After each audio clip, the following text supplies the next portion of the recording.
கௌரவ நீதி மற்றும் தேசிய ஒருமைப்பாட்டு அமைச்சர் அவர்களை கொண்டு வர விரும்புகின்றேன்.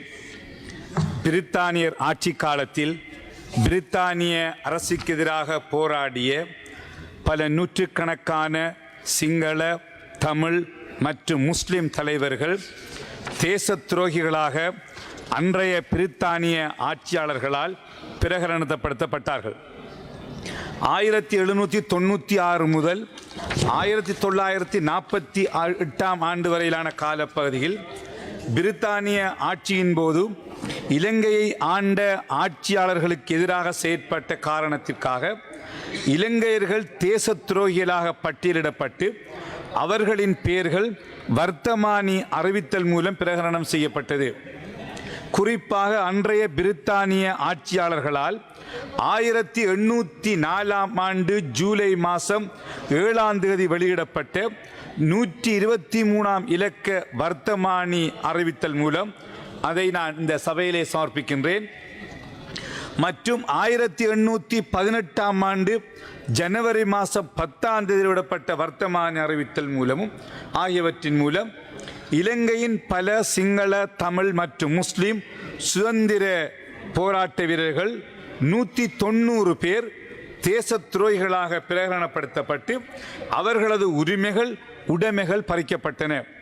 கௌரவ சபாநாயகர் அவர்களே, இதனைத் தொடர்ந்து முன்னாள் ஜனாதிபதி மைத்திரிபால சிறிசேன அவர்களினால் 2016 ஆண்டு டிசம்பர் மாதம் 21 அன்று வெளியிடப்பட்ட 1998-25 இலக்க வர்த்தமானி அறிவித்தல் மூலம் தேச துரோகிகளாக பெயரிடப்பட்டிருந்த 19 சுதந்திர போராட்ட வீரர்களும் அந்த வர்த்தமானியை நான் இங்கே சபையிலே சமர்ப்பிக்கின்றேன். கௌரவ சபாநாயகர் அவர்களே, அதேபோன்று 2017 ஆண்டு மார்ச் மாதம் வெளியிடப்பட்ட வர்த்தமானி அறிவித்தல் மூலம் தேச துரோகிகளாக பெயரிடப்பட்டிருந்த 82 சுதந்திர போராட்ட வீரர்களும் அந்த பேரிலிருந்து விடுவிக்கப்பட்டு அவர்கள் அனைவரும் தேசிய வீரர்கள், தேச பற்றார்கள் என உத்தியோகபூர்வமாக பிரகடனப்படுத்தப்பட்டனர்.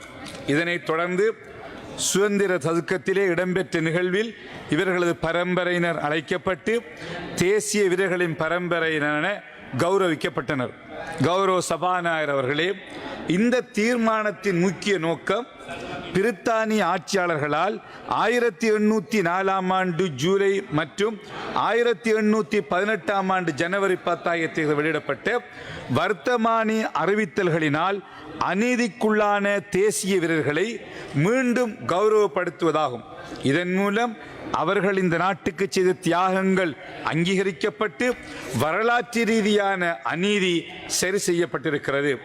கௌரவ சபாநாயகர் அவர்களே, ஆனால் மேற்குறிப்பிட்ட 804 ஆண்டு 1804 ஜூலை 7 மற்றும் 1818 ஜனவரி 10 வர்த்தமானி பிரகடனங்களில் வெளியிடப்பட்ட வர்த்தமானியிலே எனது மட்டக்களப்பு மாவட்டம், ஆனால் தற்பொழுது அம்பாறை மாவட்டம், இது திருகோணமலை மாவட்டங்களைச் சேர்ந்த பல முஸ்லிம் தலைவர்கள் தேச துரோகிகளாக பெயரிடப்பட்டிருந்தார்கள். அவர்கள் பேர் வருமாறு மட்டக்களப்பு மாவட்டத்தைச் சேர்ந்த தற்பொழுது அம்பாறை மாவட்டம் தேசப்பற்றாளர்கள் மீரா உசன் அவ்வக்கர் பெற காரியப்பர் ராய்முனை, உசன் லெப்பே உதுமான் லெப்பே பெற காரியப்பர் ராய்முனை, அவ்வக்கர் ஈசா முகாந்திரம் சம்மாந்துரை, அனீஸ் லெப்பே ஒல்லாந்து காலத்து முன்னாள் மலா உத்தியோகத்தர் மருதமுனை, திருகோணமலை மாவட்டத்தைச் சேர்ந்த தேசப்பற்றாளர்கள் சேகு தீதி தோப்பூர், சலம்பதி உடையார் குச்சவெளி 2 கிராம தலைவர் குச்சவெளி, பீர் முகமது தோப்பூர். நாட்டின் இறையாண்மையை பாதுகாப்பதற்காக பிரித்தானிய அரசாங்கத்திற்கு எதிராக செயற்பட்டதற்காக தேச துரோகிகளாக பெயரிடப்பட்ட மேற்கண்ட 7 முஸ்லிம் தேசப்பற்றாளர்களும் அந்த பேரிலிருந்து இன்று வரை விடுவிக்கப்படவில்லை. கௌரவ சபாநாயகர் அவர்களே, எனவே இந்த நாட்டுக்காக தியாகம் செய்த அந்த 7 முஸ்லிம் தலைவர்களும் தேசிய வீரர்கள், தேசிய பற்றாளர்கள் என உங்கள் நீதி அமைச்சினூடாக வர்த்தமானி மூலம் உத்தியோகபூர்வமாக பிரகடனப்படுத்தப்பட்டு இதன் மூலம் அவர்களுக்குரிய கௌரவம் வழங்க ஆவணம் செய்ய வேண்டும் என்று இந்த உயர்ந்த சபையிலே கௌரவ சபாநாயகர் அவர்கள் முன்னிலையில் கௌரவ நீதி அமைச்சர் அவர்களிடம் நான் வினயமாக கேட்டுக்கொள்கின்றேன். எனவே குறித்த 7 முஸ்லிம் தலைவர்களையும் தேசிய வீரர்களாக தேசிய பற்றார்கள் என வர்த்தமானி மூலம் உத்தியோகபூர்வமாக பிரகடனப்படுத்துவதற்கு உரிய நடவடிக்கைகளை மேற்கொள்ள முடியுமா என்று கேட்டுக்கொள்கின்றேன்.